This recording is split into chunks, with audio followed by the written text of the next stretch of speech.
Alors, je m'appelle Eden Danan, je suis paysagiste de formation. J'ai fini l'école il y a quelques mois, de l'école de paysage de Marseille. Et donc là, j'entame un deuxième master auprès de l'Institut d'urbanisme de Marseille, un master qui s'appelle Transition des métropoles et coopération Méditerranée. Et pour ce master, on a un workshop qui est organisé à Rabat, avec les étudiants de l'école d'architecture de Rabat, justement. Et on travaille précisément sur le quartier de Moulay Ismaïl avec la commune, au sein de la commune de Salé. On va travailler sur la femme à Moulay Ismaïl, traiter un peu les enjeux, la situation de la femme, faire une analyse aussi comparative avec la situation de l'homme et après faire des projets pour aider les femmes à faire leur commercialisation de tout ce qu'elles créent. On voulait vraiment appréhender les espaces de Salé par le regard de la femme avant toute chose.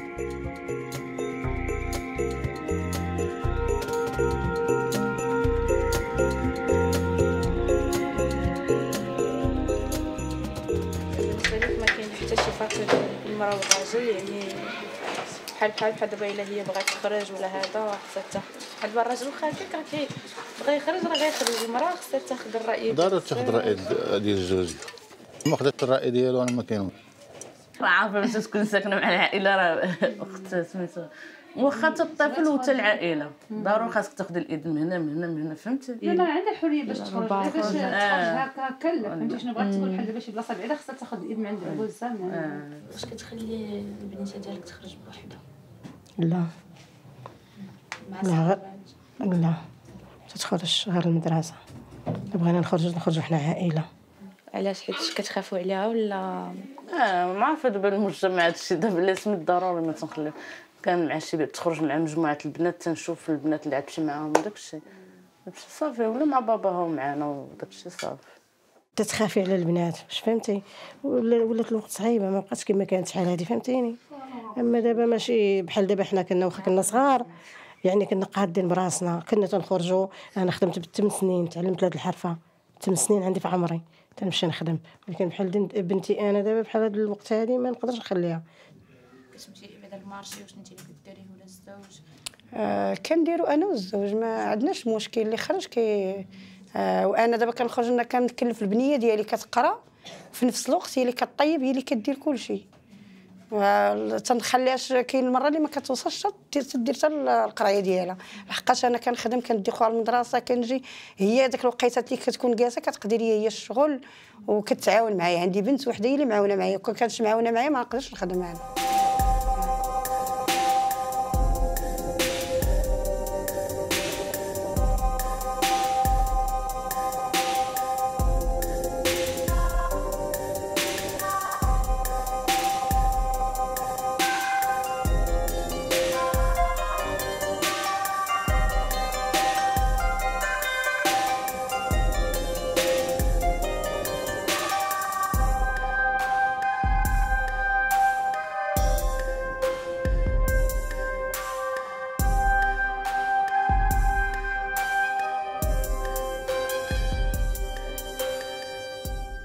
ولكن هنا الزنقه بالنسبه حنا عندنا في امان. هو بالنسبه للسكن اللي شويه هنايا في مكالم شويه على سميتو باش شحال من حاجه ما فيش حتى شي حاجه لا ترونسبور بعدا كولو الطاكسي صغير تبغي تلقاه ما تلقايش هنا. هي الدري ما عندوش فين يلعب هنا في حي مولاي اسماعيل هذا هو التيران الوحيد. الا حيدوا هذا التيران الدري ضاع. ديور الشباب كذلك حتى هما ما عندناش دوك ديور الشباب فين يمارس يدير الرسم حيت ماشي كلشي تيلعب الكره. كاين اللي تيدير الرسم كاين اللي تيدير السباحه كاين اللي تيدير تيقرا تيدير مطالعه يعني من حي مولاي اسماعيل من عاد ما كاينش عندنا فضاء رياضي. حيت انا واخا كيخرجوا الزنقه ما كنتهناش عليهم كنرتاحش يعني كنبقى حاضيه مشرجه ولا تنقول لهم احسن جلسوا في الدار والدار كيجلسوا راه كيبقاو يدابزوا لان راه ما يمكنش الطفل راه خصو يفرغ. ماشي مشكل ما عنديش مشكل حيت هي ديجا كانت بحال شي مسابقات وداك الشيء كتجري تمشي معاها انا تنشجعها باش تشوف بحالها. الام راه كتخاف على بنتها طبيعي فين ما مشيتي باش تعطيها باش تخلي بنتك تمشي من مدينه لمدينه راه باقي شويه.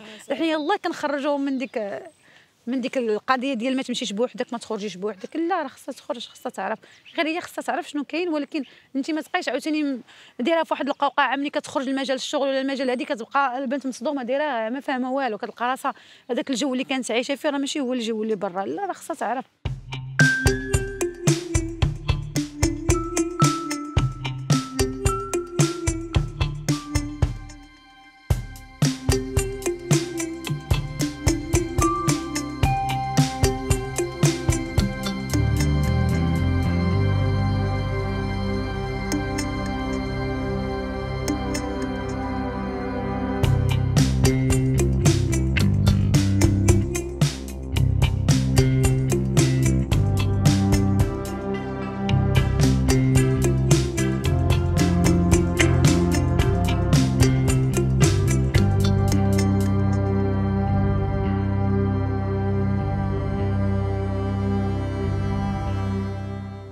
بغيتي تعلمي لبنتك الخياطه؟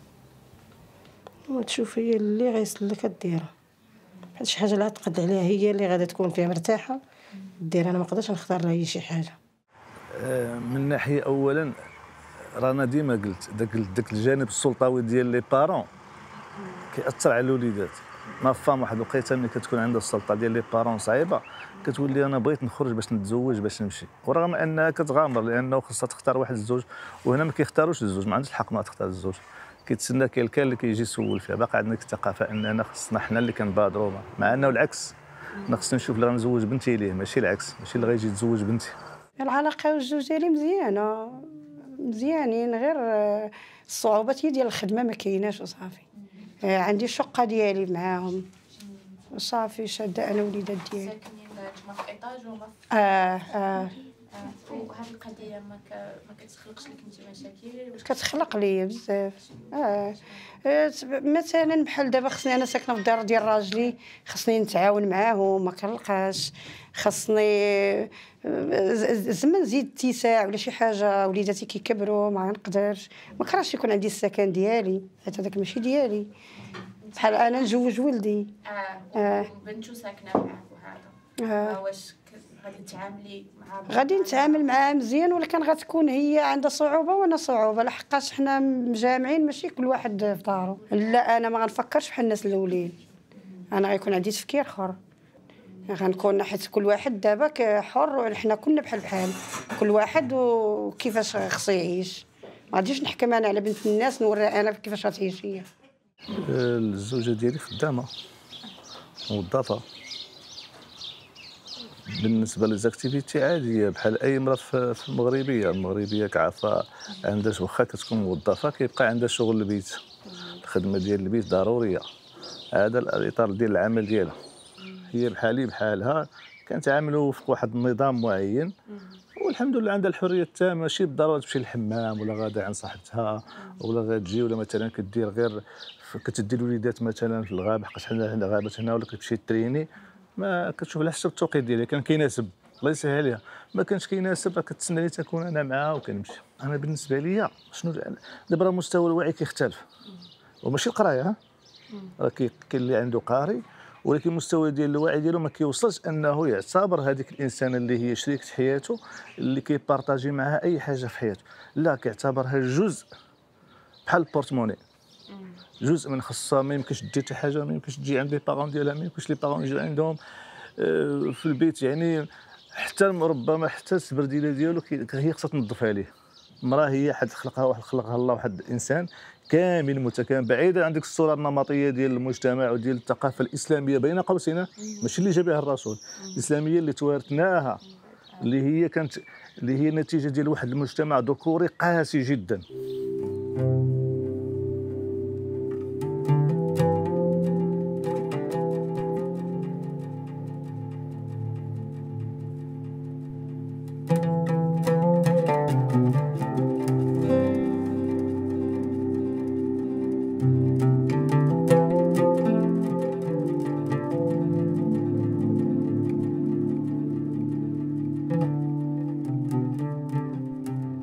قراونيش والديا، كانوا كيدخلوا الاولاد ما كيدخلوش البنات في ديك الساعات. داك الشيء دابا ما تنبغيو نخدموا، داك الشيء القرايه ما خلاتنا الزمن نزيدوا لقدام. والله ما نقدرش نتزوج هذا الصغر هذا، ما كايناش، خاصها تقرا حتى هي، خاصها تشوف المستقبل ديالها.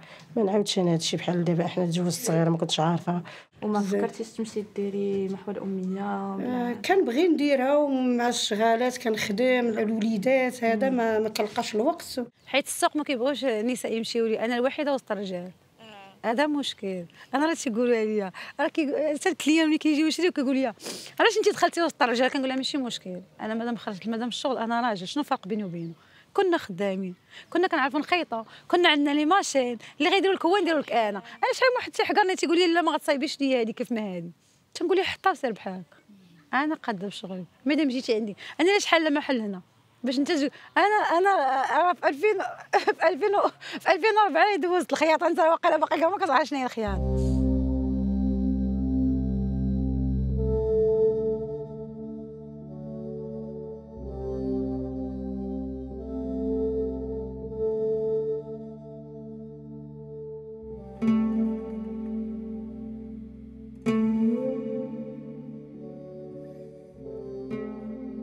Alors ce workshop, il était, comme je l'ai dit, très enrichissant. Personnellement, l'exercice des entretiens, c'est un exercice qui m'a beaucoup marqué parce que il fallait se préparer pour préparer les questions et pour venir chez ces femmes, leur poser des questions très intimes et rentrer dans certains détails de leur vie que parfois elles ne veulent pas trop partager. C'était assez délicat, il fallait les poser les questions d'une manière très délicate pour ne pas les déranger et en même temps essayer de récolter l'information qui nous intéresse parce qu'on est là pour ça. Donc c'était assez compliqué de gérer tous ces éléments-là, mais c'est très intéressant, très enrichissant. Ça forge aussi notre personnalité et d'un regard d'une architecte, future architecte, j'ai plutôt compris que c'était intéressant de consulter les habitants parce qu'on est là pour construire, mais finalement, on construit pour qui? On construit pour les habitants.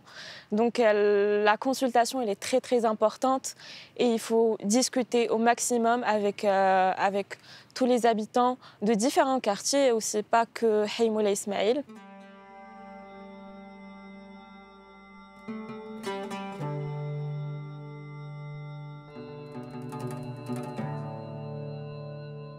De ce qui en est ressorti, on s'est rendu compte qu'il y avait 6 éléments qui étaient vraiment problématiques par rapport à la vie d'une femme dans l'espace public, mais aussi privé finalement, à Moulay Ismaïl.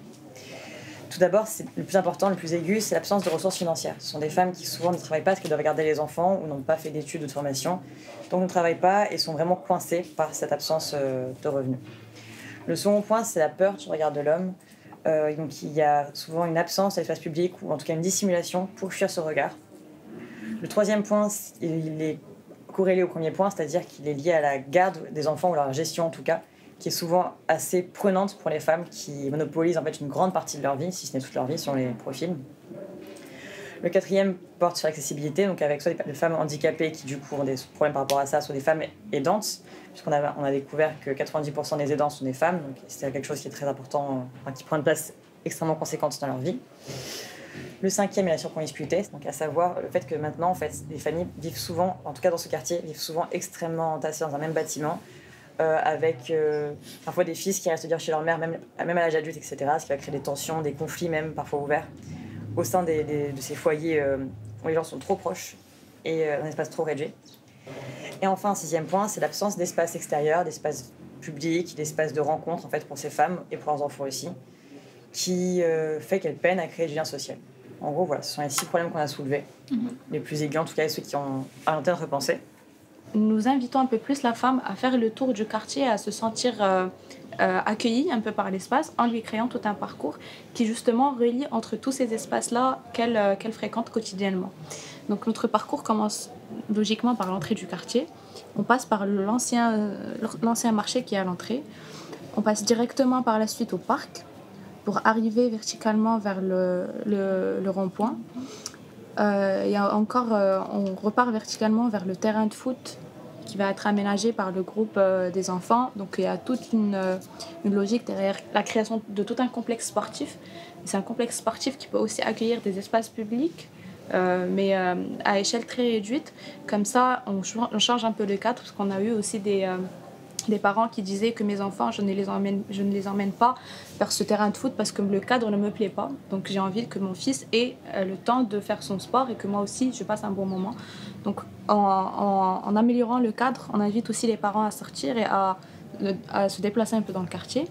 Donc la partie que moi je vais vous montrer tout de suite, c'est le début. Donc comment on veut redonner vie un peu à cette partie du marché. Donc comme on a dit, il y a un certain manque de revenus pour les femmes. Et un revenu pour une femme représente la liberté, représente l'indépendance et représente le détachement du mari d'une certaine manière. Donc le fait de leur créer une certaine source de revenus nous permet de régler déjà une grande majorité. Cette invisibilisation est due à cette incapacité à lire ou à reconnaître ce que font les femmes dans l'espace public en tant que telles. Ainsi, étendre son linge devant la maison avec les vêtements d'intérieur, traverser la rue pour aller faire des courses dans l'épicerie ou au marché, ou organiser un pique-nique entre femmes, ils étaient jusqu'à maintenant considérés comme étant des activités qui relèvent de l'espace privé. D'où l'ambiguïté dans l'articulation entre espace public et privé. C'est ce qui nous ramène à la question de la complexité de la fabrique de l'espace public dans ces quartiers-là. et qui est importante pour une conception d'un espace inclusif, quoi. Alors l'enjeu pédagogique avec les étudiants consistait à les inviter à dépasser cette vision d'une femme passive qui subit sa condition de femme ou bien d'héroïne qui lutte le jour pour conquérir sa place de citoyenne dans l'espace public. Nous, l'Institut d'urbanisme d'Aix-Marseille et l'École d'architecture de Rabat, nous restons des instituts de formation. Nous ne sommes pas un bureau d'études. Pour autant, notre objectif pédagogique, c'est de former nos étudiantes et nos étudiants à la réalité du terrain et à la diversité de ses acteurs. Et donc, les résultats qui émanent à partir de ce type de travail qu'on réalise, ce sont des productions, des résultats qui pourront servir par la suite aux associations avec qui on travaille pour aller chercher des bailleurs de fonds, pour mettre en place les projets sur lesquels on a réfléchi ensemble. Et puis, plus spécifiquement par rapport à ce workshop, il va y avoir un chantier participatif dans le quartier au mois d'avril 2024 sur la base de l'une des propositions des micro-projets qui émanent de la co-réflexion du travail entre nos étudiantes et étudiants et la population habitante et habitants du quartier Moulay Ismaïl à Salé.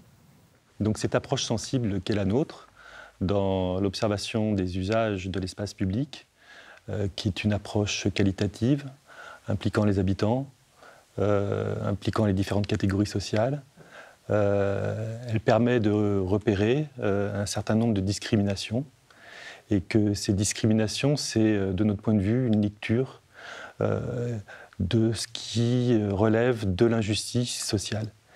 Et à l'heure du réchauffement climatique et des bouleversements en cours, quand on sait qu'il faut privilégier ou qu'on a tendance à privilégier les préoccupations écologiques et environnementales, on sait fort bien que les changements ne peuvent se faire sans que la justice sociale soit à l'œuvre. Donc notre manière de révéler ça, c'est précisément de dire ce qui se passe sur l'espace public et de lutter contre les discriminations qu'on peut repérer à ce niveau-là.